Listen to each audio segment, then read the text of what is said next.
মাহাদ এমন কথা শুনে ভ্রু কুঁচকে বাহিরে চলে এলো। তারপর গলা খোলসা করে ঠান্ডা মেজাজে বলল, মেন পয়েন্টে আয়। তুই কি করতে পারিস আর আমি কি করতে পারি সেটা আমাকে কিংবা তোকে নতুন করে জানাতে হবে না। আমরা দুজনেই জাতের কাল সাপ, কারো ছোবল কোনো দিনও মিস যায় না। কি বলতে চাস সেটা বল। অপর পাশ থেকে একটা অট্টহাসিতে যেন ফেটে পড়ল কেউ। আরে বাবা, এত ছটপট করছিস কেন? তাছাড়া তুই এত সহজে আমার কথাগুলো যে ভুলে যাবি সেটা আমি বুঝতেই পারিনি। কেন ভুলে গেলি? সেদিন মিটিংয়ে কি নিয়ে আমার সাথে তোর ঝামেলা হয়েছিল? মাহাদ কিছুক্ষণ ভেবেই ছাদের দিকে চাইল। হঠাৎ ছাদে তিতিরকে দেখে থমকে গেল। মাহাদ ওই অবস্থায় বাসার ভিতর ঢুকেই ছাদের দিকে দৌড় দিল। ছাদে এসেই খপ করে তিতিরকে ধরেই বুকে টেনে নিল। মাহাদের দম যেন বন্ধ হয়ে গিয়েছিল। খানিকটা দম নিয়ে শান্ত স্বভাবে বলে উঠল, ছাদে কেন এসেছ বউ?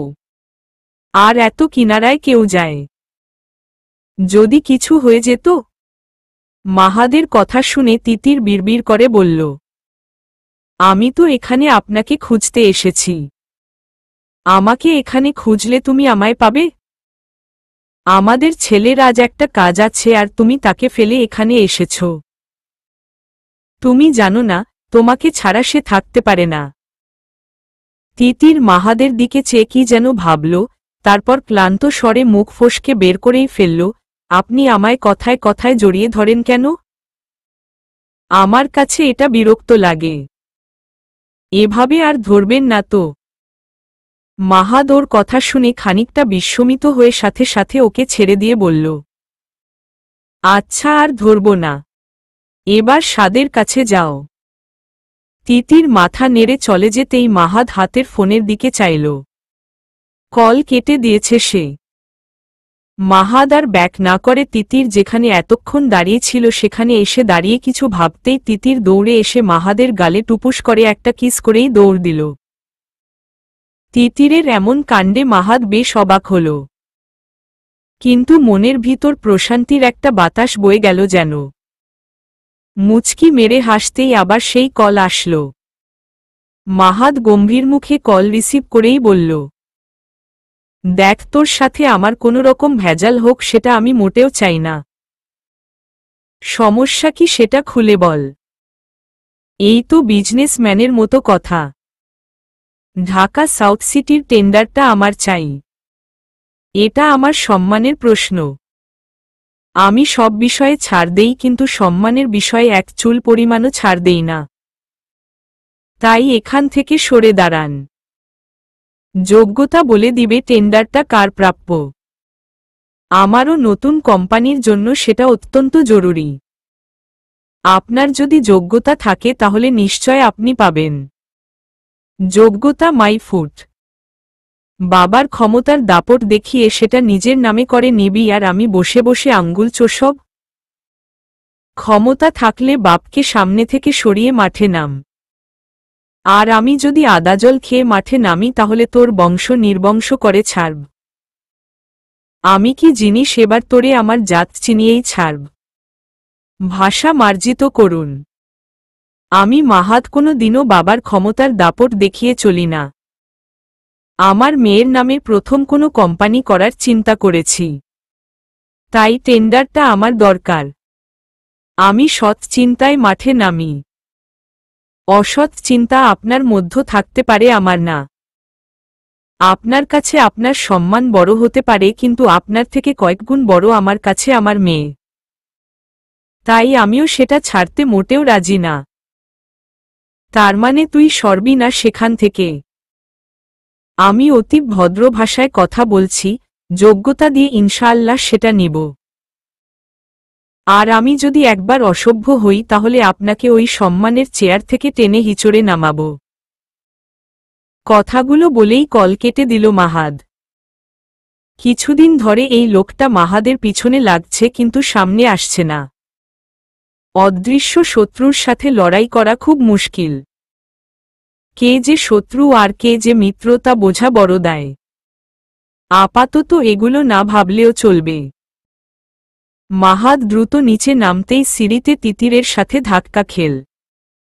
পড়তে পড়তেই মাহাদ ওকে শক্ত করে ধরেই বলল, কি ব্যাপার, তুমি এখানে? এতক্ষণ ধরে এখানে কি করছিলে? মাহাদের কথা শুনে তিতির মুখ ছোট করে মিনমিন করে বলল, আমার পা ব্যথা করছে, আমাকে একটু নিচে নিয়ে চলেন না। একদমই না, আমি ভালো করেই জানি তুমি মিথ্যা বলছ, তাই নো চিটিং। মাহাদ কথাগুলো বলে এক সিঁড়ি নামতেই তিতির পিছন থেকে মাহাদের গলা জড়িয়ে ধরে পুরো শরীরের ভার মাহাদের উপর ছেড়ে দিয়ে ছোট বাচ্চাদের মতো করে বলল, আমার সত্যি পায়ে ব্যথা, আমি নামতে পারছি না। মাহাদ পিছন ফিরতেই তিতির সোজা হয়ে দাঁড়াল। মাহাদ কিছু বলতে যাবে অমনি তিতির ওর প্লাজো হাঁটুর উপরে তুলে বলল, দেখেন, এখানে লাগছে। মাহাদ সাথে সাথে কাপড় নিচে নামিয়ে দিয়ে কঠোর চোখে তিতিরের দিকে চেয়ে বলল, আমি কি তোমার হাঁটু দেখতে চেয়েছি? এমন খোলা প্লেসে যেন কখনো দেখি না তুমি এই ব্যবহারগুলো করছ। আপনি আমাকে সব সময় বকা দেন, আবার সময় পেলে গায়েও হাত তোলেন। আপনি আমায় একটুও ভালোবাসেন না। ভাবি ভাইয়ার উপর রাগ করলে বাবার বাসায় চলে যায়, আমিও বাবার বাসায় যাব। আমাকে আমার বাবার বাসায় রেখে আসেন। আমারে কেউই পছন্দ করে না, সবাই শুধু বকে। বাব্বা, এত অভিযোগ আমার বউয়ের। কে বলেছে আমি তাহারে ভালোবাসি না? আমার জীবনটাই যে তাকে ছাড়া শূন্য বলেই ওকে পাজাকোলা করে নিচে নামতে লাগল। শেষ সিঁড়িতে নামতেই সাদের মা বলে চিৎকারময় ডাক শুনেই তিতির কেঁপে উঠে বলল, আমাকে ছেড়ে দিন, ছেড়ে দিন, আমার ছেলে আমাকে ডাকছে। মাহাদ ওরে নিচে নামিয়ে দিতেই তিতির এক দৌড়ে সেখান থেকে চলে গেল। তিতিরের দৌড় দেখে মাহাদ আক্কেলগুডুম হয়ে গেল। এই না বলল তার পায়ে নাকি ব্যথা। আমার বউ এত মিথ্যা কথা কবে থেকে বলতে শিখল? মাহাদও তিতিরকে অনুসরণ করে চলে গেল। সাদের প্যান্টকেও খুলতে পারছে না। ডাক্তার যতই সেটা টেনে খোলার চেষ্টা করছে ততই ও সেটা উপরে তুলছে। এমন কাজ বারবার করাই ডাক্তার ক্ষেপে গিয়ে স্থানকাল পাত্র সবকিছু ভুলে গিয়ে প্রায় চিৎকার দিয়েই বলল, এরা কোনো বিচ্ছুটির দল রে বাবা। একজন বের করতে চায় না আর অন্যজন না দেখলে নাকি বিশ্বাসই করবে না। আমি এসব আর করতে পারবো না। সম্রাট, অন্য ডাক্তাররে ডাক। এমন মহান কাজ আমাকে দিয়ে আর হবে না। ডাক্তার শামীমের কথা শুনে সম্রাট ঘেমে নিয়ে একাকার। কত পটি বন্ধুকে শেষবারের কথা বলে এখানে এনেছে, কিন্তু শিহাব আর সাদ যা শুরু করেছে তাতে বন্ধুর কথার মাইর যে তাকে কত খেতে হবে সেটা আল্লাহ ভালো জানেন। এদিকে শিহাব সাদের কাছে এসে মাথায় হাত বুলিয়ে সান্ত্বনা দিয়ে বলল, ভাই, এটা নাকি করতে হয়? এমন করছিস কেন? প্যান্ট খোল। এরা আমাদের উপর যে ষড়যন্ত্র শুরু করছে তাতে আমরা এমনি এমনি তো আর বিশ্বাস করব না। আগে দেখব, তারপর এটাতে হাত দিতে দিব। শিহাব সাদের থেকে 2 বছরের বড়। সব জায়গায় বাদরামি করলেও সাদকে সে খুবই পছন্দ করে, পারে না যে বুকে আগলে রাখে। তাই সাদের হাত ধরে আরও কিছু কৌতুক দেখাইতে তার মাথা এখন ব্যস্ত। সম্রাট ছেলেকে যেই ধরতে গেল তখনই শিহাব চিৎকার করে বলল, না না, আমি কিছুতেই মুসলমানি করব না। আগে দেখাও যে সবাই করে, তাহলেই আমি করব। মিথ্যা বলে শুধু আমাকে কষ্ট দিবে, সেটা আমি হতে দিব না। শিহাবের জেদ আর কান্না দেখে সম্রাট শামীমকে আড়ালে নিয়ে গিয়ে বলল, ভাই, রাগ করিস না, একটু তোর তাই আমার ছেলেকে দেখা। তাছাড়া আমার ছেলে যা সবকিছু লণ্ডভণ্ড করে ফেলবে। শামীমের মাথায় চড় করে রক্ত উঠে গেল। এই শালা আমার ইজ্জতের কি মায়া দয়া নেই? তোর ছেলে তুই দেখাবি না সেটা তোর ব্যাপার, এর মধ্যে আমারে ডাকিস কেন? সর এখান থেকে, আমি এখানে থাকবই না। কথাগুলো বলে রেগে সবার সামনে আসতেই শিহাব চিৎকার দিয়ে বলল, আঙ্কেল আসেন, আমি মুসলমানি করাইব। ছেলের আমূল পরিবর্তন দেখে সম্রাটসহ শামীম কিছুটা অবাক হয়ে গেল। এই গিরগিটিটা এত জলদি রং পাল্টাইল? শিহাব নিজেই প্যান্ট খুলে চেয়ারে বসে রইল। শামীম যখন ওর ব্যাগ থেকে ব্লেড বের করল তখন শিহাব চিৎকার দিয়ে বলল, আম্মু আমার এটা কেটে ফেলল, বাঁচাও আম্মু বাঁচাও। রুমকি এসে ছেলেকে ধমক দিয়ে ভালো করে চেপে ধরল। এমন সময় সেখানে গোলাপ এসে দাঁড়াতেই বাতাসি বিবি শিহাবকে সাহস দিয়ে বলল, দেখ শিহাব দেখ, আমাগো গোলাপও মুসলমানি করতে আইছে, তগ থেকে হের সাহস বেশি। ভালো করছস গোলাপ, খালি ঠাংটা তুলে দাঁড়ালেই চলবে। আম্মু তোমার নানিরে চুপ করতে বলো না, সে শুধু বেশি কথা বলে। এই গোলাপ যা এখান থেকে। শিহাবের কথা শুনে বাতাসি খেপে গিয়ে বলল, ওরে যাইতে কস কেন? তুই মরদ গোলাপও মরদ, তোরও যা আছে গোলাপেরও তাই আছে, তাইলে ওর ডিমান্ড কোনো দিক থাইকা কম হলো হু? ওর জন্য কত মাইয়া কুত্তা বাড়ির দরজায় লাইন দিয়া থাকে হেইরা তুই জানোস? এসব কথার মাঝেই সাদর মায়ের কোলে মুখ লুকিয়ে কাঁদতে কাঁদতে বলল, মা আমি প্যান্ট খুলব না। দেখেন ভাইয়া কেমন করে কাঁদছে, আমার কষ্ট হবে তো? তাহলে দরকার নেই বাবা, চলো আমার সাথে বলে তিতির সাদকে কোলে নিয়ে চলে যেতেই মাহাদর হাত চেপে ধরে বলল, ওকে কোথায় নিয়ে যাচ্ছ? আমার ছেলে কষ্ট পাবে, দরকার নেই এসব করা। মাহাদ সাদকে এক প্রকার জোর করে কেড়েই নিল তিতিরের কাছ থেকে। তারপর ওকে নিয়ে শামীমের কাছে গিয়ে বলল, শামীম আমার ছেলেটাকে আগে করে দাও তো। শামীমকে নিয়ে অন্য রুমে চলে গেল মাহাদ, আর এদিকে তিতির রেগে গিয়ে অন্যদিকে চলে গেল। অবশেষে অনেক কাহিনী করে ওদের দুজনকে মুসলমানি করানো হল। শিহাবের মুখে তো শামীমের জন্য গালি ফুল ঝরল। এমন সব উদ্ভট গালি যে কই থেকে শিখেছে আল্লাহ মালুম। 3 দিন পর, আজ 3 দিন হল নিসা বাবার বাসায় চলে গেছে। সেদিনের কাহিনীর পর পরের দিন ছোট মেয়েটাকে নিয়ে বাসা ছেড়ে চলে গেছে। ফুয়াদও নিতে যায়নি, এমনকি বাসার কেউ তার সাথে যোগাযোগও করেনি। তিতির সুযোগ খুঁজে গেছে এতদিন ধরে কিভাবে লাবিবাকে হেনস্থ করা যায়। আজ পেয়েও গেছে। লাবিবা কেবল চায়ের কাপ মুখে তুলবে এমন সময় কল আসছে বাসার ল্যান্ডলাইনে। চায়ের কাপ রেখে উঠে গেল সে। ডাইনিং রুমে কুসুম ছাড়া কেউ ছিল না। তিতির চট করে উঠে গিয়ে লবণের পট উপর করে লবণ ঢেলে দিয়ে দ্রুত উপরে উঠে চলে গেল। কুসুম তো এমন কাহিনী দেখে তাজ্জব বনে গেল। এদিকে তিতির রুমে এসে দেখল শিহাব ওর ছোট্ট লুঙ্গিটা উপরে তুলে সাদের কাছে এসে বসে আছে। নিধিও এসেছে সাদের কাছে। হঠাৎ নিধি বলে উঠল, শিহাব দেখি তোর ওটা শুকিয়ে গেছে। শিহাব সাথে সাথে নিধিকে একটা ধমক দিয়ে বলল, তোর তো কাটতে হবে না, তাই বুঝবি না এর কত জ্বালা। ভাগ এখান থেকে, তোর মতো বুড়ো বয়সে নুনু কাটলে অমনি হবে।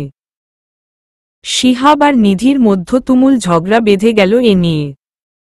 শেষে নিধি তো শিহাবের লুঙ্গি ধরে টানি দিল। শিহাবের ওখানে হয়তো লেগেছে তাই চিৎকার দিয়ে কাঁদতে লাগল। নাতির কান্নার শব্দ শুনে রূপালী এসে সব শুনে তিতির আর নিসা উভয়কেই বকাবকি করল। তিতির উপস্থিত থাকা সত্ত্বেও কেন ঝগড়া বাঁধল? আর নিসা যেমন ওর মেয়েও তেমন। যেমন মা তেমন মেয়ে। নিধি তো ভয়ে তিতিরকে জড়িয়ে ধরে কাঁদতে লাগল। এত কথাতেও তিতির কিছু বলল না, শুধু চুপ করে শুনে গেল। রূপালী শিহাবকে নিয়ে যেতে চাইল কিন্তু শিহাব গেল না। রূপালী নাতির সাথে না পেরে যখন চলে গেল রুম থেকে তখন তিতির গিয়ে ফাস্টফুড খাবারের প্যাকেট বের করে 3 জনকে দিয়ে বলল, আর কিন্তু ঝগড়া করবা না তোমরা, দেখছ না কেমন বকে গেল। 3 জন আবার এক হয়ে গেল খাবার পেয়ে। তিতির আবার নিচে চলে গেল। এসে কেবল সোফায় বসেছে এমন সময় রাগী চেহারা নিয়ে লাবিবা বেগম সোজা তিতিরকে ধরল। তিতির, আমার চায়ে তুমি লবণ মিশিয়েছ? শাশুড়ির মুখে এমন কথা শুনে সোজা কুসুমের দিকে চাইল তিতির। তিতিরের চাহনি দেখে কুসুম ভয় পেয়ে মা ঝাঁকিয়ে না বলে জানিয়ে দিল সে এই কথা লাবিবাকে বলেনি। এমন সময় বাতাসি এসে ডাইনিং টেবিলের চেয়ারে বসেই বলল, কি হইছে লাবিবা? শাশুড়ির কথার জবাব দিল না লাবিবা, কিন্তু তিতিরকে বেশ জোরে ধমক দিল। কি হলো তিতির, কথা বলছ না কেন? তুমি কেন চায় লবণ মিশিয়েছ? তোমার এত সাহস হয় কই থেকে বলে চিৎকার দিয়ে উঠল লাবিবা। তিতির মাথা নিচু করে শুধু নখ খুঁটিয়ে চলছে। এদিকে বাতাসি চোখ গরম করে বলল, তুমি হইয়া চুপ কইরা আছো। আই হলে এতক্ষণে ওরে সপাট করে ফেলতুম। সব জায়গায় খামখেয়ালি? আমিও এমনি বলি। আপনার নাম বাতাসি না হয়ে কাওয়াতাসি হলে ভালো হইত। কথাগুলো বলে দাঁত কটমট করে তাকালো বাতাসির দিকে তিতির। দেখছ মেয়ের কথা, এ যে এত বেয়াদব তা এর আগে আমরা জানতেই পারিনি। মুখে বুলি দেখছ বলে রূপালী ওর মায়ের কাছে আসল। এদের এমন কথা শুনে তিতির সোজা উপরে গিয়ে মাহাদের কাছে কল দিল। মাহাদ কল রিসিভ করতেই তিতির সব কথা বলে কাঁদতে লাগল। মাহাদ সবকিছু শুনে তিতিরকে বলল, এত কিছু তোমায় বলেছে আর তুমি চুপ করেছিলে? আমি তো বলতেই চাইছিলাম, কিন্তু আপনিই তো কারো সাথে ঝগড়া করতে আমাকে নিষেধ করেছেন, তাই কিছু বলিনি। তো বসে আছো কেন? যাও লেগে পড়ো। সব কটারে উচিত শিক্ষা দাও। পরে যা হবে সব আমি দেখব। তোমাকে কি আমি খাবার কম খাওয়াই তাই সবসময় চুপ করে থাকো? আমাকে এত কিছু তোমাকে শিখিয়ে দিতে হবে কেন? ব্যাস হয়ে গেল।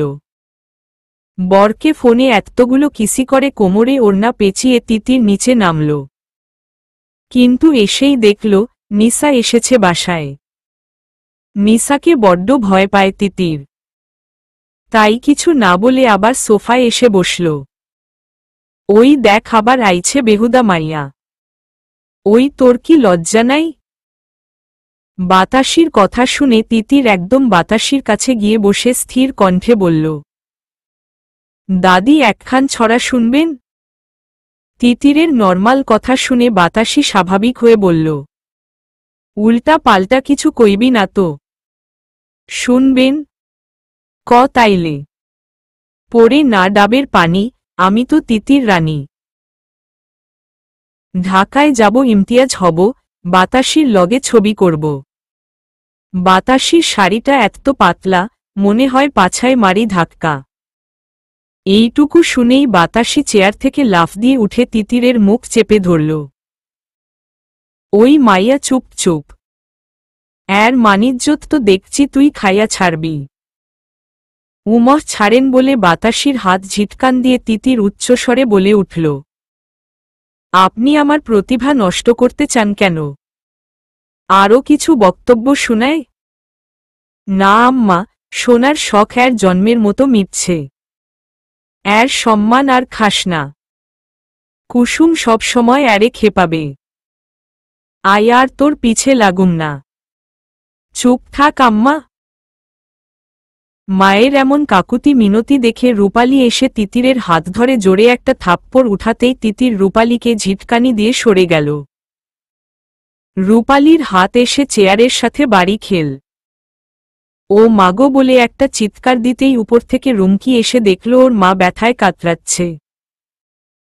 ও দৌড়ে এসে মায়ের হাত ধরেই বলল, মা কি হয়েছে তোমার? আমাকে মারতে গিয়ে নিজেই চেয়ারের সাথে হাতটাকে উষ্ঠা খাওয়াইছে। ফুফু আর কি উষ্ঠা খাওয়াইতে হবে? নানি, তুমি থাকা সত্ত্বেও এত কিছু ঘটল কিভাবে? আমার বেলায় তো একেবারে ধুয়ে দিতে। এখন চুপ কেন? কথা বলছো না কেন? কথাগুলো বলতেই বাতাসি মুখে আঙ্গুল পুড়ে বলল, আই কিছু কমু না। অ্যারে যে হারে ধুয়ে দিছে আই কোনো কথা কইতে পারুম না। তুইও চুপ থাক, না হলে ও এমন কথার ছন্দ বানাইব হেইরা শুনে তোরে মানের গাছের সাথে গলা তো দড়ি দিবার মন চাইবে। চুপ থাক বোন, দেখছস না এর মতো বাতাসি ওর ঠেলায় গাছত চড়ে বইয়া আছি। এই তোমাদের আশকারা পেয়ে পেয়ে ও আজ এত দূরে আসছে। আগেই যদি সোজা করতে তাহলে এমন কাজ কখনো করত না। কথাগুলো শেষ না হতেই রুমকি এমন কথা শুনল তিতিরে মুখ থেকে, যা শুনে ওকে মান সম্মানের ভয়ে চুপ হতে বাধ্য হতে হল। এমন সময় কামরান সাহেবও দরজায় এসে উপস্থিত হল। এদিকে তিতির চেয়ারে উঠে একটা গ্লাস মুখে নিয়ে মাইক্রোফোন বানিয়ে উচ্চ স্বরে বলতে লাগল, একটি শোক সংবাদ, একটি শোক সংবাদ। আমাদের রুমকি খাতুনের একটা ঢিলে ঢালা জাঙ্গিয়া হারিয়া গিয়াছে। সে খুঁজিয়া খুঁজিয়া হয়রান হয়ে গিয়াছে। কোনো সৎ হৃদয়বান ব্যক্তি যদি তাহা পাইয়া থাকে, তাহলে উহা যেন তাহার নিকট ফিরিয়া দেন। এর জন্য উপযুক্ত পুরস্কার তাহাকে দেওয়া হবে। ঘোষণায় উক্ত পরিবারে একজন। এমন ভাষণ রুমকির জন্য অত্যন্ত লজ্জাজনক। ও শুধু করুণ মুখে কামরান সাহেবের দিকে চেয়ে মামা বলে একটা হাত ছাড়ল। বাতাসি বিবিত ভয় পারে না চেয়ারের মধ্য সেন্ধে যেতে। কিন্তু তিতির মহারানীর এসবে কোনো পরোয়া নেই। বর বলেছে এদের শায়েস্তা করতে, তাহলে তিতিরকে আর থামায় কে? এদের না সে ব্যান্ড বাজিয়েই ছাড়বে? তাই তিতির লাফ দিয়ে চেয়ার থেকে নেমেই কাউকে তোয়াক্কা না করে মুখে সুর তুলে স্বামীকে কল করে সব জানাতে উপরে চলে গেল।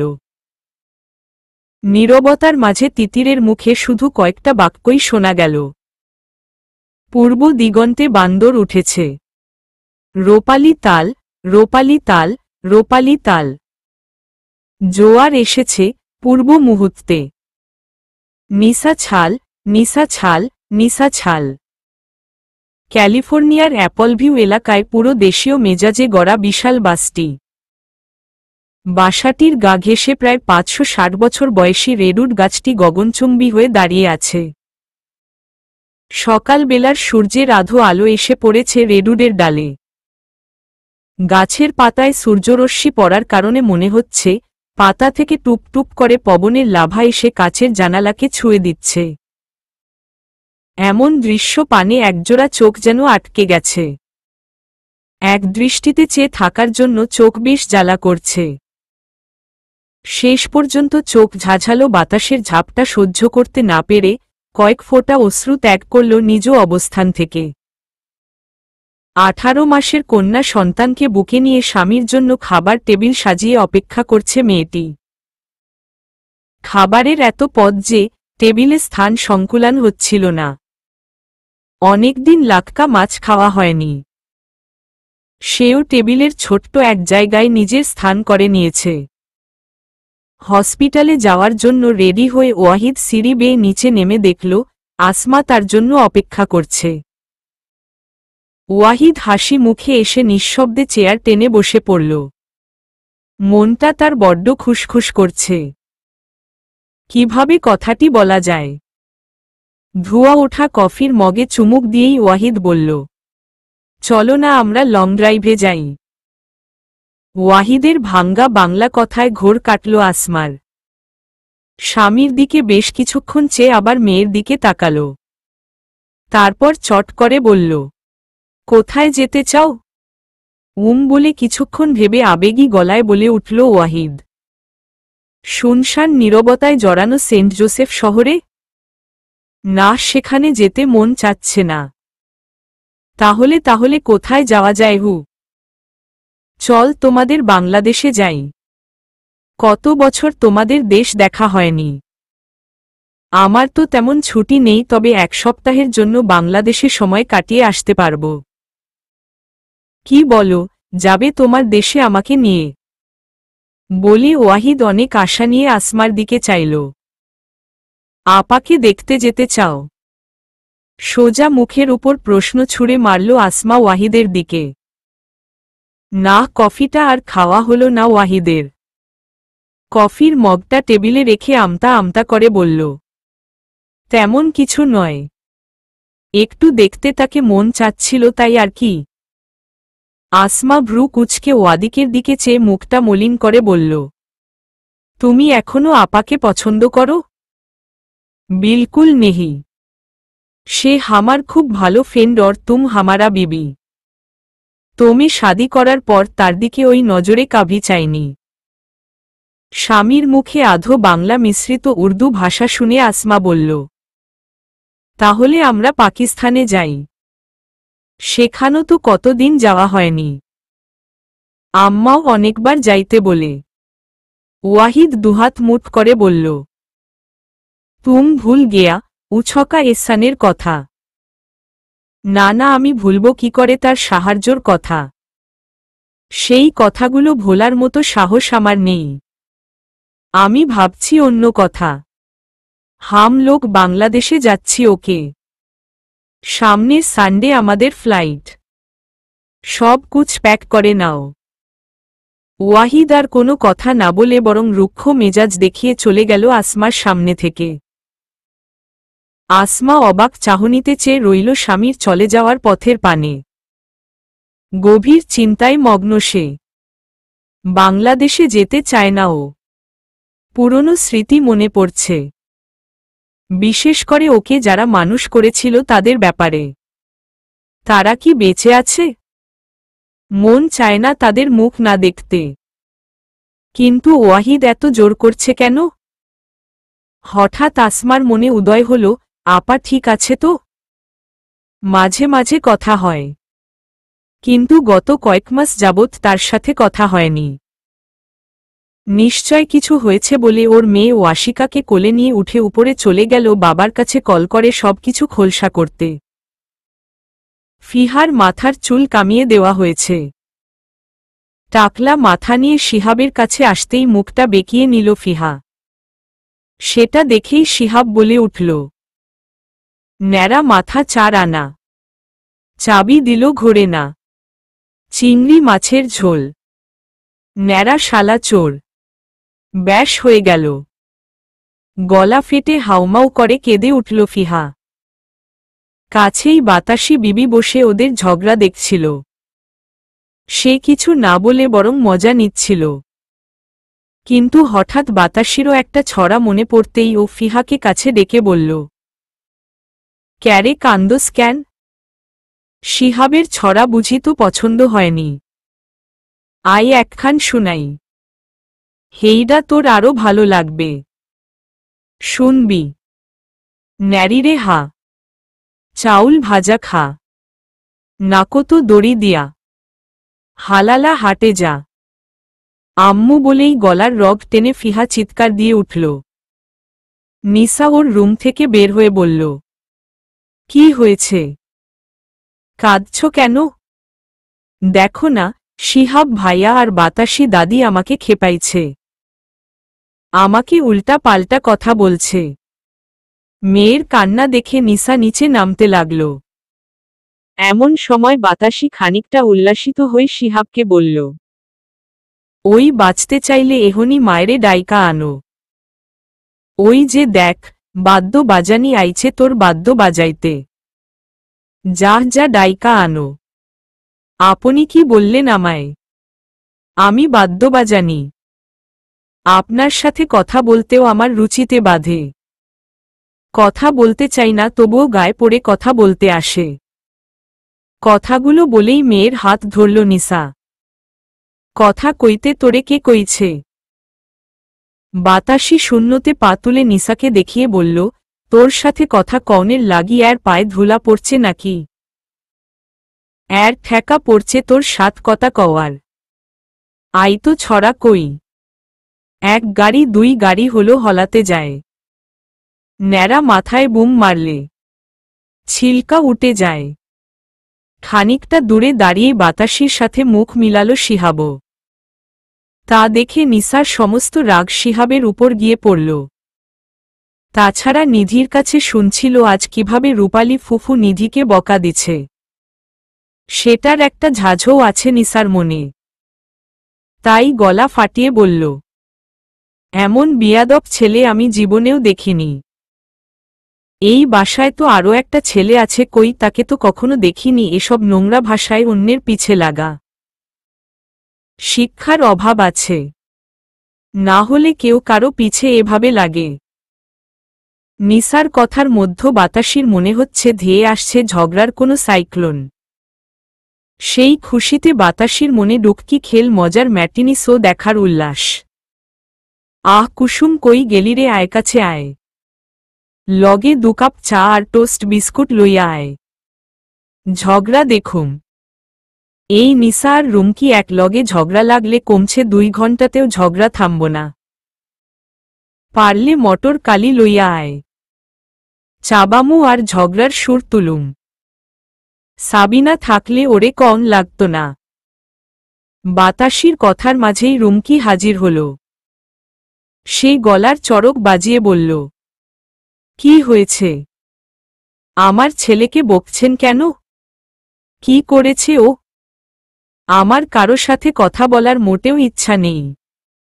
নিজের বাচ্চা যেন সামলিয়ে রাখে, অন্যজনের সাথে যেন লাগতে না আসে। এবার যদি রিপোর্ট পাই তাহলে চড়েই গালের সব দাঁত ছুটাইব। কথাগুলো বলে নিসা চলে যেতেই রুমকি পিছন থেকে জোর গলায় বলল, আপনার মেয়ে বুঝি খুবই ভালো। এই বাসায় তো স্বাদও আছে, কই আপনার মেয়েও তো তার মতো হয়নি। নরমের উপর সে খুবই গরম ঝাড়ে। আমার ছেলে স্বাদ না যে ওকে যা বলবে ও চুপ করে থাকবে। নিসা রুমকিকে কিছু না বলে ফিহাকে শাসাতে শাসাতে নিজের রুমে গেল। বাসার সবাই মগের মুল্লুক পাইছে নাকি? যার যা ইচ্ছা হবে আমাকে কথা শুনাইবে। দেখি আজ বাবায়ের বিচার কি করে। বাসাতে ঢুকতে না ঢুকতেই বিভিন্ন কথা শুনাই। আর তুই, বলে ফিহাকে জোরে একটা ধমক দিল নিসা। তোরে যদি দেখছি সাদ বা শিহাবের সাথে মেশা তাহলে ঠাং ভেঙ্গে রুমে বসিয়ে রাখব। যা। ঝগড়া থেমে গেল। কথাগুলো বলতেই কুসুম 2 কাপ চা নিয়ে বাতাসির কাছে হাজির হল। দাদি, চা কই রাখব? এর মাথায় ঢাল। আপনার মাথায় ঢাললে তো ন্যাড়া মাথার মতো ছিলকা উঠে যাবে। ফিহাকে বলা কথাগুলো আপনার সাথে ঘটল না। কি বলেন? সত্যি কথা বলেছি তো। কথাগুলো বলেই বাতাসির মাথার উপর 2 কাপ চা তুলে ধরল কুসুম। মাইরা ফেল অ্যারে বলে বাতাসি উঠেই তার রুমের দিকে চলে গেল। আপনি মরলেই তো দুনিয়া ঠান্ডা হবে বলে কুসুমও রান্না ঘরের দিকে পা বাড়াল। কামরান সাহেব তিতিরের সামনে অনেকক্ষণ ধরে বসে আছে, সাথে লাবিবাও। আজ বাসার সবাইকে কিভাবে সামলিয়েছে সেটা শুধুমাত্র কামরান সাহেবই ভালো জানেন। এর জন্য বড় আপার কাছে কতগুলো বকাও খেয়েছে। কিন্তু তিতিরের জন্য সব কথা হজম করেছেন তিনি। মাথা গরম করলে কিছুই ভালো আশা করা যায় না। তাই তিনি এখনো মাথা ঠান্ডা রেখে তিতিরের সামনে বসে আছেন। তিতিরের সামনে একটা গিফট পেপারে মোড়ানো বক্স রয়েছে। কামরান সাহেব অনেকবার সেটা খুলতে বলেছে, কিন্তু তিতির সেটা না খুলে মাথা নিচু করে হাতের আঙ্গুল আলতো করে মুচড়িয়ে চলছে। লাবিবা বেগমের আর সহ্য হল না। তিনি নিজেই সেটা নিয়ে খুলতেই বেরিয়ে এলো এক ঝুড়ি নানান রকম চকলেট। তিতিরের মুখে হাসি ফুটতেই কামরান সাহেব সেই সুযোগটা লুফিয়ে নিয়ে বলল, আজ সবার সাথে ঝগড়া কেন করেছিলে মা? তিতির তবুও কোনো কথার জবাব দিল না। লাবিবা একটা চকলেট খুলে মুখে পুরে দিয়ে বলল, বাহ, চকলেটগুলো খেতে তো অনেক সুস্বাদু। মা, আমাকে কটা চকলেট দিবেন? আমার ছেলের জন্য। তিতিরের কথা শুনে কামরান সাহেব ঠিক করলেন, ওকে আর কিছু বলবেন না। এমন মানসিক রোগীকে কিছু বলাও ঠিক না। যা করছে করুক বলে উঠতেই হঠাৎ মাহাদের উপর সন্দেহ জাগল। মাহাদ এসব করতে বলেনি তো? তিতিরের এসব পাগলামি দেখে ওকে যদি কিছু বলি তাহলে মাহাদের এখন যা রাগ, তাতে ও এক মুহূর্তের জন্য এ বাসাতে থাকবে না। ছেলে আর স্ত্রীকে নিয়ে চলে যাবে। জোরে একটা নিঃশ্বাস ফেলে কামরান সাহেব তার স্ত্রীকে বললেন, লাবিবা, তোমার ছোট ছেলে কার মতো হয়েছে? আমার না তোমার মতো? তার স্বামী যে এমন সিচুয়েশনে এসব কথা কেন বলছে তা ভেবে পেল না লাবিবা। তবুও স্বামীর কথার প্রেক্ষাপটে বলেই ফেললেন, মাহাদের কথা বলছেন তো? ও তো আপনার আম্মাজানের মতো হয়েছে। আম্মাজানের মতো হয়েছে মানে? কথাটা বলেই কামরান সাহেব নিজ স্ত্রীর দিকে চাইলেন। লাবিবা, আমি কি এখন জোক শোনাচ্ছি? তুমি এমন কথা কিভাবে বললে? স্বামীর ওমন রাগান্বিত লোক দেখে লাবিবার চকলেট খাওয়া বন্ধ করে থমেরে রইল। বাড়তি কথা বলার আর সাহস দেখালেন না। একদম চুপ মেরে গেলেন। কিন্তু কামরান সাহেব ছেলেকে নিয়ে গভীর চিন্তায় মগ্ন হয়ে গেছেন। মাহাদ, আমি তোকে জন্ম দিয়েছি, তুই আমাকে না। তাই তোর মস্তিষ্কে কি কি চলে সেটা আমি সহজেই ধরে ফেলি। ভাবছিস তিতিরকে কাজে লাগিয়ে এই বাসা থেকে চলে যেতে চাচ্ছিস? না, সেটা আমি হতে দিব না। তুই চলিস পাতায় পাতায় আর তোর এই বাপ চলে সেই পাতার শিরায় শিরায়। কথাগুলো মনে মনেই বললেন তিনি, কিন্তু স্ত্রীর কাছে সেটা প্রকাশ না করে বরং মাহাদের উপর রাগ করেই রুম ত্যাগ করলেন। শ্বশুর মশাই চলে যেতেই তিতির সব চকলেট নিজের ওড়নাতে কুড়িয়ে নিয়ে বলল, এগুলো আমার ছেলের জন্য। আপনি এখান থেকে আর একটাও খাবেন না। তিতিরের এমন বদলে যাওয়া দেখে লাবিবা খুবই কষ্ট পেলেন। আগের তিতির কোনো দিনও এমন ব্যবহার করত না, তবুও তাকে সইতে পারতাম না। আর এখন এমন ব্যবহারেও তাকে সইতে হচ্ছে। আল্লাহ আর এমন শাস্তি দিয়ে কতবার বোঝাবেন? লাবিবা তিতিরের মাথায় হাত ছোঁয়াতেই তিতির হাত ঝিটকা দিয়ে সরিয়ে দিল। তারপর উচ্চস্বরে সাদকে ডাকতে লাগল। কিছু সময় পর সাদ রুমে আসলে তিতির সব চকলেটগুলো ছেলেকে দিল। সাদও সেগুলো নিয়ে রুম থেকে বের হল। লাবিবা আর বসে থাকতে পারলেন না। তিনি জানেন সাদ কোথায় যাচ্ছে। তাই দ্রুত তিনি সাদের পিছু নিলেন। সাদ চকলেটগুলো নিয়ে প্রথমে নিধিদের রুমে গেল।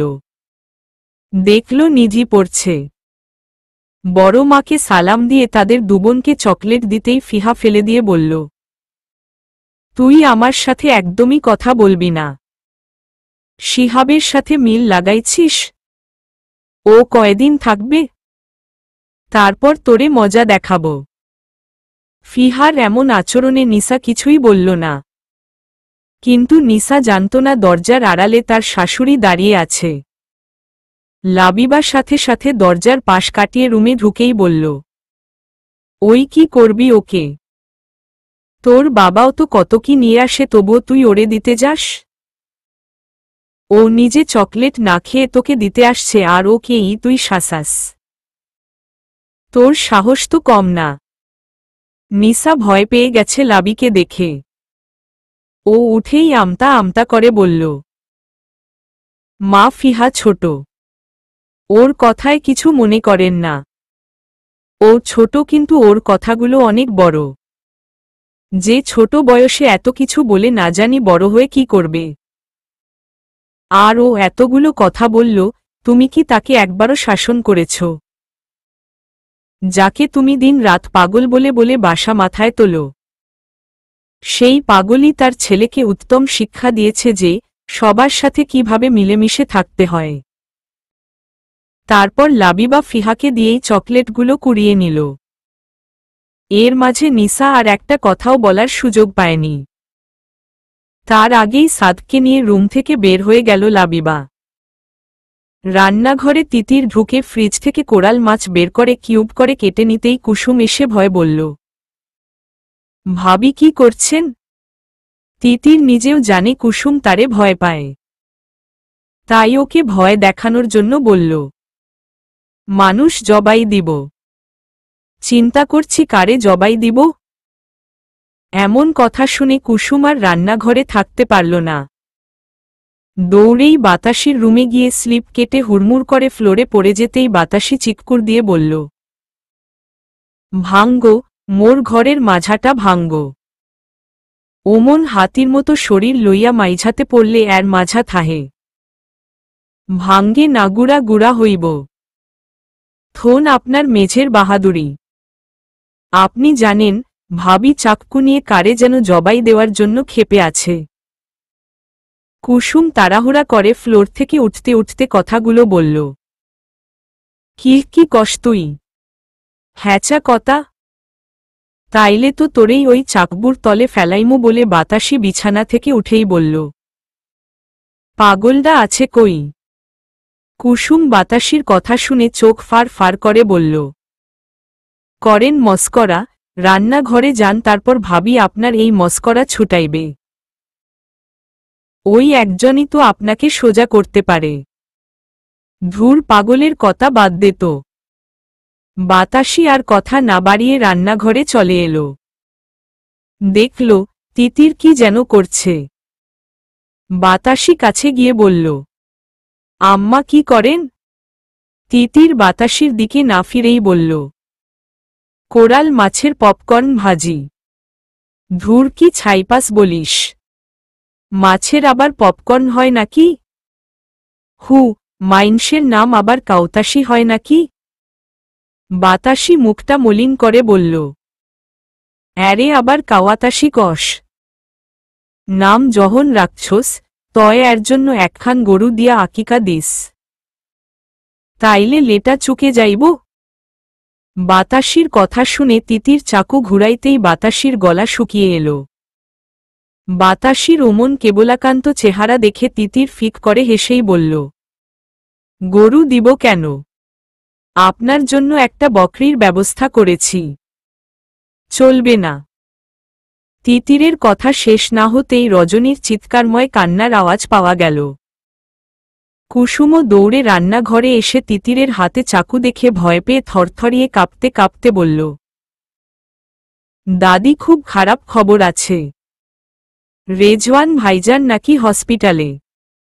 তারে কারা যেন চাকু দিয়ে শুধু ফুরেই গেছে।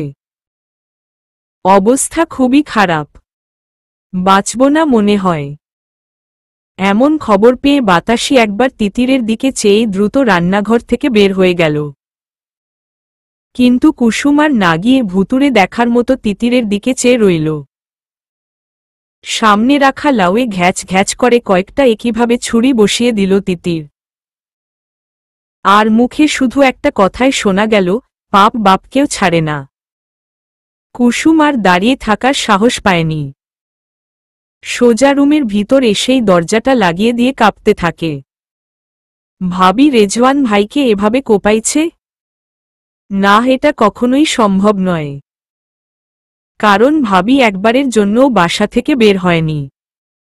তাহলে কেমনে কিভাবে সম্ভব? লাবিবা আর রজনী খবরটি শোনার সাথে সাথে হসপিটালে চলে গেলে। এসে দেখে সত্যিই রেজওয়ানের অবস্থা খুব খারাপ। শুধু জীবন প্রদীপটা নিভু নিভু করে জ্বলছে। রেজওয়ানের এমন অবস্থায় কামরান সাহেবের ভিতটাই যেন নড়ে গেছে। বড় কোনো বিপদ আসছে, যেটা রেজওয়ানের মাধ্যমে শুধুমাত্র নমুনা দেখিয়েছে। আল্লাহ রক্ষা করো আমার বংশধরদের। তিনি নিজেও এসেছেন রেজওয়ানকে দেখতে। পায়ের অবস্থা শেষ করে ফেলেছে। জীবনে হাঁটতে পারবে কিনা সেটাও বলা মুশকিল। বাবাহীন ছেলেটাকে নিজের বুক দিয়ে আগলে রেখেছিলেন তিনি। আর আজ তার এই পরিণতি। মেনে নিতে পারছেন না কামরান সাহেব।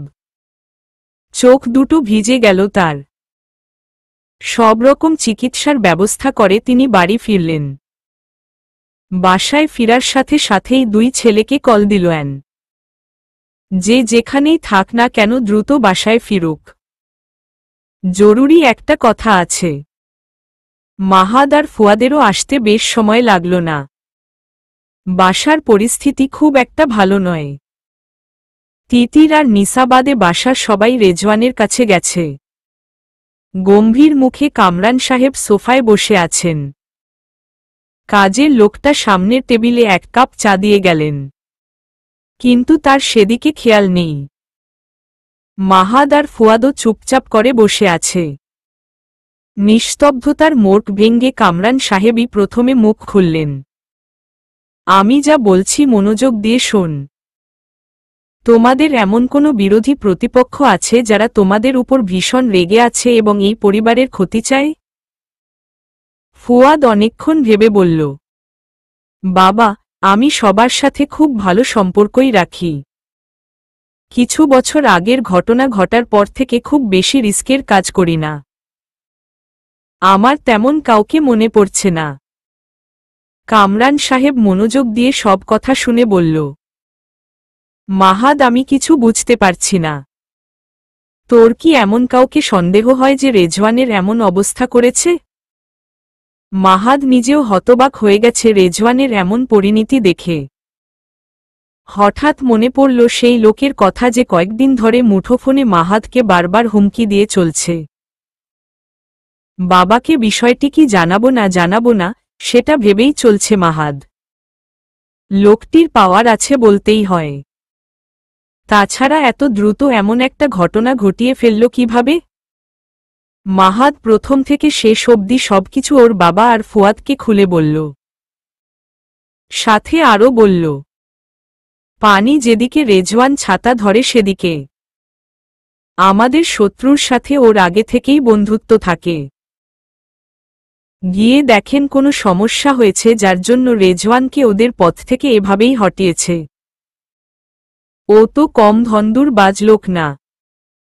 মাহাদের কথা কামরান সাহেবের ভালো লাগল না। হাজার হোক আপন ভাগিনা সে। ছোট থেকে নিজের ছেলেদের সাথে মানুষ হয়েছে। বাবা নেই বলে নিজ ছেলেদের থেকে ওকেই বেশি আদর দিয়ে কাছে কাছে রাখতেন। এখন সে জীবন মৃত্যুর সাথে পাঞ্জা লড়ছে, সেই মুহূর্তে এমন কথা না বললেই কি নয়? কামরান সাহেব ফোন বের করে তার ব্যক্তিগত পিএকে কল দিয়ে বলল, হালিম, একটু খোঁজ নাও তো, দক্ষিণের টেন্ডারটা এর আগে কে কে পেয়েছিল। অপরদিক থেকে গম্ভীর কণ্ঠে বলে উঠল, স্যার, পরপর 3 বার একই লোক এই টেন্ডার পেয়েছে, বকুল বিশ্বাস নামে এক উঁচুমানের বিজনেসম্যান। কামরান সাহেব কল কেটে দিয়ে সব জানাতেই মাহাদের টনক নড়ল। এবার সে ভেবেই দেখেনি বিষয়টি। সে দ্রুত কল করে একজনের কাছ থেকে বকুল বিশ্বাসের সমস্ত বিষয়ে খোঁজ নিল। ডাইনিং রুমেই ঘণ্টা দুয়েক নানা পর্যালোচনা করে তিনজনেই হয়রান হয়ে গেল, কিন্তু পিছনের ব্যক্তিটিকে খুঁজে পেল না। কামরান সাহেব দুই ছেলেকে অনুরোধ সহকারে বলল, সাবধানে থাকিস তোরা, বাকিটা আমি সামলে নেওয়ার চেষ্টা করছি। কথাগুলো বলে কামরান সাহেব উঠে গেলেন। মাহাদও নিজের রুমে এসে দেখল তিতির নেই। পুরো রুম সহ সবকিছু খুঁজে দেখল সে নেই। মাহাদ দ্রুত নিচে নেমে কুসুমকে ডাকতে লাগল। কুসুম মাহাদের কণ্ঠ শুনে দরজা খুলে মাহাদের সামনে এসে দাঁড়াল। কুসুমের চোখে মুখে একরাশ ভীতি দেখে মাহাদ ভ্রু কুঁচকে বলল, তিতির কোথায়? ভাইজান, আমি এই বাসায় আর কাজ করতাম না। আমি এখানে থাকলে বেশি দিন লাগবে না মারা যেতে। ভাবিই আমাকে মেরে ফেলবে। কথাগুলো বলে ডুকরে কেঁদে উঠল কুসুম। ফালতু কথা বাদ দে, তোরে এখানে কেন রাখা হয়েছে? তিতিরের বিষয়ে সবকিছু লক্ষ্য রাখার জন্য, তাই তো। সেটা পালন না করে এসব কি বলিস? আগে বল তিতির কোথায়? মাহাদের ধমক খেয়ে কুসুম বর্ষার ঢোক চিপে বলল, ভাবির ভাব সাব ভালো নয়।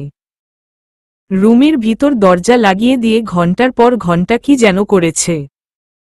আর ওনার যা চাহনি, মরা মানুষ জীবিত হয়ে যাবে ওই চাহনি দেখে। কেমন করে যেন তাকায়, আমার খুব ভয় লাগে। কুসুমের কথায় মাহাদ অত্যন্ত বিরক্ত হয়ে বলল, তোর সব কথা পড়ে শুনব, আগে বল তিতির কোথায়? এমন সময় তিতির এসে পিছন দিক থেকে মাহাদকে জড়িয়ে ধরে চুপ হয়ে রইল। মাহাদের পুরো শরীরে যেন ঠান্ডা স্রোত বয়ে গেল। তিতিরকে সে কোনো দিনই ভয় পায়নি, কিন্তু আজ ওকে অন্যরকম লাগল।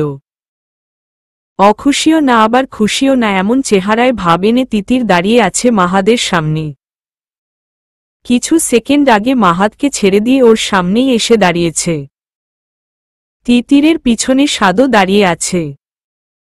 সাদকে কোলে তুলে নিয়ে কুসুমকে ওখানে রেখেই মাহাদ ওর রুমে চলে এলো। পিছনে পিছনে তিতিরও এলো। মাহাদ ওর ব্লেজারটা খুলেই সাদকে জিজ্ঞাসা করল, বাবা, মাকে নিয়ে কোথায় গিয়েছিলে? আমরা তো রজনী দিদার রুমে ছিলাম বাবা।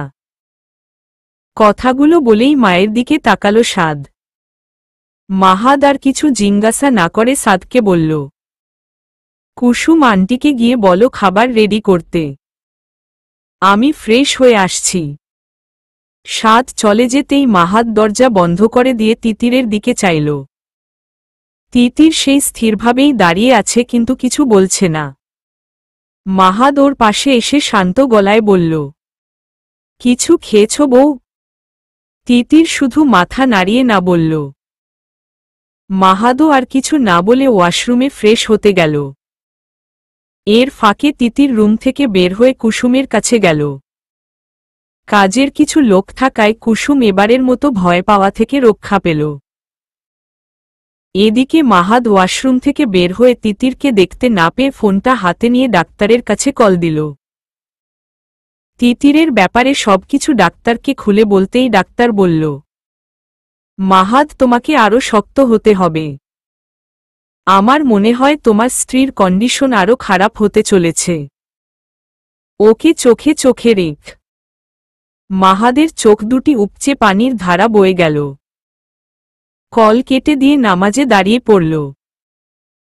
আল্লাহর কাছে সাহায্য চাওয়া ছাড়া আর কোনো পথ নেই। মাহাদ দুহাত তুলে মোনাজাত ধরল, হে আল্লাহ আমার রব, আমার স্ত্রীকে সুস্থতা দান করুন। আমার অনেক পরীক্ষা নিয়েছেন, আর কোনো আঘাত দিয়েন না। আমি আমার স্ত্রী ছাড়া অসম্পূর্ণ। আমার ছোট ছেলেটার মুখের দিকে চেয়ে না হয় তাকে ভালো করে দেন। আমি জানি আপনি পরীক্ষা ছাড়া কোনো বান্দাকে মুত্তাকিদের অন্তর্ভুক্ত করবেন না। আমার সকল কষ্ট আর দুঃখকে সহনশীল করে দেন। আমিন। তিতির কোরাল মাছের ফ্রাই করে রেখেছিল। সবগুলো পুড়ে গেছে। তবুও ওইগুলোই নিয়ে রান্নাঘর থেকে বের হওয়ার সময় নান্নুর মায়ের সাথে ধাক্কা খেয়ে হাত থেকে বাটিটা পড়ে গিয়ে ভেঙে গেল। নান্নুর মায়ের দিকে চোখ পাকিয়ে আবার রান্নাঘরে চলে গেল তিতির। এমন সময় বাসায় ফিরে সবাই। রূপালী আর মৌ রেজওয়ানের কাছে রয়ে গেছে। আগের তুলনায় রেজওয়ান একটু রেসপন্স করছে। অল্পের জন্য বেঁচে গেছে, কিন্তু সারা জীবন হুইল চেয়ারেই মনে হয় কেটে যাবে তার জীবন। সবাই ফ্রেশ হয়ে এসে নিচে নেমে এসে দেখল তিতির ফ্লোর থেকে পোড়া মাছের ফ্রাইগুলো বাটিতে তুলছে। নিসা ভ্রু কুঁচকে বলল, আল্লাহ জানে এই অখাদ্য খাবারগুলো ও কাকে খাওয়াত। পড়ে গেছে বেশ হয়েছে। সবাই বসে পড়েছে খাবার টেবিলে। মাহাদের আসতে লেট হল। মাহাদ নিচে নামতেই তিতির বাটি নিয়ে গিয়ে হাসি মুখে বলল, বর আপনার জন্য মাছের পপকর্ন ভেজেছি, খাবেন? বাটিতে কালো কালো পুড়ে যাওয়া মাছের ফ্রাইগুলো দেখে মাহাদ কি বলবে ওকে সেটা ভেবেই পেল না। কামরান সাহেব সহ ফুয়াদ আর সম্রাট তিতিরের দিকে চেয়ে রইল। সবাই আবারও নিশ্চিত হল তিতিরের মাথার সমস্যা বেশ বড় ধরনেই হয়েছে। এত ব্যস্ততার মধ্যদিন শেষে যে একটু শান্তিতে খাবার খাবো তারও উপায় নেই। এখানে এলেই তার নাটক দেখতে দেখতে হয়রান হয়ে যেতে হয়। কথাগুলো বলেই রুমকি ওর প্লেটে খাবার বেড়ে নিল। এদিকে মাহাত তিতিরকে বোঝানোর চেষ্টা করল এসব খাবার খেতে নেই, খেলে পেট খারাপ হবে। কিন্তু তিতির শুনতে নারাজ। এটা মাহাতকে খেতেই হবে। তিতির কোনো দিনও এমন জেদ ধরেনি। আজ ওর এমন জেদ ধরা দেখে মাহাদের চোখে পানি চলে এলো। সবার সামনে চোখের পানি মুছে তিতিরের মাথায় হাত বুলিয়ে দিয়ে কিছু বলতে গিয়েই ওর গলা ধরে এলো।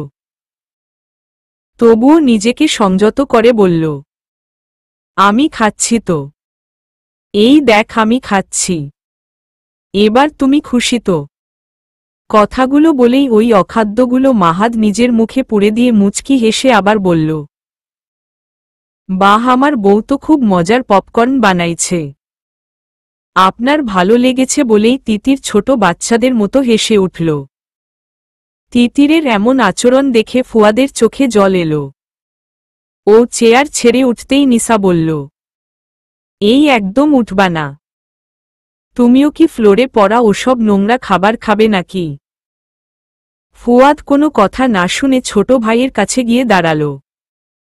তারপর মুখে হাসি ফুটিয়ে বলল, আমাকে দিবা না তিতির? ফুয়াদের এমন কথা শুনে তিতির খুশি হয়ে বাটিটা ফুয়াদের দিকে এগিয়ে দিল। ফুয়াদও সেখান থেকে একটা ফ্রাই মুখে নিয়ে মুচকি হাসি দিল। ফুয়াদের দেখা দেখি কামরান সাহেব নিজেও চেয়ার ছেড়ে উঠে এসে খাবার মুখে পুরে দিয়ে বলল, মা, আমি তো এত ভালো খাবার কোনো দিনও খাইনি। সম্রাটও এসে একই কাজ করল। ওরা চারজন মিলে সব খেয়ে ফেলল। মাহাদ বাটিটা হাতে নিয়ে তিতিরের হাত ধরে খাবার টেবিলের দিকে নিয়ে গেল। তারপর ওকে বসিয়ে দিয়ে নিজেও পাশে বসল। বাসার সবাই খুশি না হলেও এই চার পুরুষ খুশি মনে সব মেনে নিল। সামনে বাগদা চিংড়ির ফ্রাই করা আছে। স্বাদের মধ্য চিংড়ির একটা খোলস খুলে মায়ের প্লেটে রেখে দিয়েছে, যাতে মাকে কষ্ট করে সেটা খুলতে না হয়। মাহাদ ছেলেকে খাবার খেতে বলে নিজেই সবকিছু রেডি করে তিতিরকে দিল খেতে। তিতির হাসি মুখে খাচ্ছে। বাতাসি কিছু বলতে গিয়েও আর কিছু বলল না। কিন্তু মাহাদকে লক্ষ্য করে কামরান সাহেব বলল, মাহাদ, তার পরিচয় পাওয়া গেছে। পার্থ রায় ছেলেটির নাম। মাহাদ ভ্রু কুঁচকে চাইল বাবার দিকে। বাবাকে কিছু একটা ইশারা করতেই কামরান সাহেব থেমে গেল। মাহাদও দ্রুত খেয়ে তিতিরকে নিয়ে রুমে গেল। সাথে সাদও চলে গেল। প্রায় 1 ঘন্টা পর মাহাদের রুমে কামরান সাহেব আর ফুয়াদ ঢুকল। তিতির ঘুমিয়ে পড়েছে। মাহাদ এখনো তিতিরের মাথায় হাত বুলিয়ে দিচ্ছে। মায়ের পাশে নিজের জায়গা করে সাদও ঘুমিয়ে পড়েছে। গোলাবও সোফায় গিয়ে শুয়ে আছে। কামরান সাহেব মাহাদকে ইশারা করে বলল ব্যালকনিতে যেতে। মাহাদ বাবার কথা শুনে তাকে আশ্বাস দিয়ে বলল, বাবা যা বলবেন এখানে বলেন। আমি উঠে গেলেই ওর ঘুম ভেঙে যাবে। ফুয়াদ দুটো চেয়ার মাহাদের সামনে এনেই বাবাকে বসতে বলে নিজেও বসে পড়ল। কামরান সাহেব বসে গম্ভীর মুখে বলল, তুই কি জানিস তোর পিছে কে লেগেছে? মাহাদ বিস্মিত হয়ে বলল, কে? পার্থ নামের একজন ইয়াং বিজনেসম্যান। ছেলেটি বাংলাদেশের ছেলে, কিন্তু ইন্ডিয়াতে বসবাস করত। কিছু মাস হল এ দেশে এসেছে। পৃথিবীর প্রায় 68 দেশের সাথে ওর বিজনেস চলে। একাধিক দেশের নাগরিকত্ব রয়েছে। ইন্ডিয়ার বড় বড় নেতাদের সাথে ওর উঠা বসা। খুব ডেঞ্জারাস ছেলেটি। কেন ওর সাথে লাগতে গেছিস? আর তুই তো জানিস বাংলাদেশের সাথে ইন্ডিয়ার খুব বন্ধুত্বপূর্ণ সম্পর্ক রয়েছে। আমার সমস্যার জন্য তাদের সাথে তো আর সম্পর্ক নষ্ট করবে না সরকার। তোর টেন্ডার নিয়ে ওর সাথে আর ঝামেলা করতে হবে না। ওটা ছেড়ে দে। কত টাকা লাগবে আমাকে বল, সব ব্যবস্থা করে দিব আমি। বাবার এমন কথা শুনে মাহাত ক্ষেপে গিয়ে বলল, ভয় পাচ্ছেন বাবা? ও এখন বাংলাদেশে আছে না, সে এখন এই দেশ থেকে একবার বের হয়েই দেখাক না, থাবা মেরাই ওর কলিজা টেনে ছিঁড়ে বের করব। আমার দেশে এসে আমারই সাথেই লাগে। ও জানে না একটা বাঘও অচেনা জায়গায় এসে বিড়াল হয়ে চুপচাপ বসবাস করতে হয়। ছেলেকে বেশ জোরেই একটা ধমক দিল কামরান সাহেব। তিনি চড়া গলায় বললেন, সব জায়গায় রক্তের গরম দেখালে হয় না। তুই যে সব কাজে সাফল্য পাবি সেই গ্যারান্টি কি আমাকে দিতে পারবি? আমার তো ভয় এখন ফুয়াদকে নিয়ে। ওই ছেলের যা অতীত রেকর্ড তাতে ওর হাত থেকে ছাড়া পাওয়া বেশ কঠিন। পারলে ওর সাথে কথা বলে মিটমাট করে নে। অসম্ভব। আমি কোনো অন্যায় না করে তার কাছে কেন সমঝোতা করব? আমি তো আর অবৈধ পথে কাজটা পাচ্ছি না। তাহলে কেন তাকে কল করে আমার পথ থেকে সরে দাঁড়াব? আমার দ্বারা এসব করা সম্ভব নয়। তিতিরকে আজ বড্ড মিস করছি। ও ভালো থাকলে কখনো তোকে এসব পথে যেতে দিত না। কেন এমন পাগলামি করছিস? ওটা অতিথির নাম দিয়ে শুরু করেছিস বলে? একটা হয়নি অন্যটা দিয়ে হবে। তবুও এসব ঝামেলায় নিজেকে জড়াস না ভাই। বাবার মতো মানুষের সমঝতা চাচ্ছে তাহলে বোঝ তোর সিদ্ধান্তগুলো কতটা মারাত্মক। এমন করিস না ভাই। কথাগুলো বলে মাহাদের হাত ধরল ফুয়াদ। তবুও ভাইয়া বলতেই মাহাতকে থামিয়ে দিল ফুয়াদ। দেখ, আজ যদি রেজওয়ানের জায়গায় তিতির, সাদ কিংবা আমি থাকতাম তাহলে তোর ভালো লাগত। আর তিতির এখন অসুস্থ। আগে ওকে সুস্থ করে তোলো, তারপর সব বিষয়ে চিন্তা করা যাবে। ফুয়াদের কথা শুনে কামরান সাহেব এবং মাহাত দুজনেই চুপ হয়ে গেল। কথাগুলো ফুয়াদ মিথ্যা বলেনি। তিতিরের যা অবস্থা তাতে ওকে যদি কেউ অতিথির নাম বলে ডাকে তাহলে ও সহজেই তার কাছে যাবে। একবারও নিজের চিন্তা করবে না, ভাববেও না সেখানে তার জন্য কোনো বিপদ রয়েছে কিনা। এই তিন পুরুষ যখন তিতিরের সেভটি নিয়ে চিন্তিত তখন তিতির ছোট বাচ্চাদের মতো মাহাদের কোমর জড়িয়ে ধরে পরম শান্তিতে ঘুমে মগ্ন। কিন্তু এই তিনটি পুরুষ জানে না সেই পার্থ রায়ের লাগাম এই ঘুমন্ত নারী তিতিরের হাতেই বাঁধা রয়েছে। চলবে।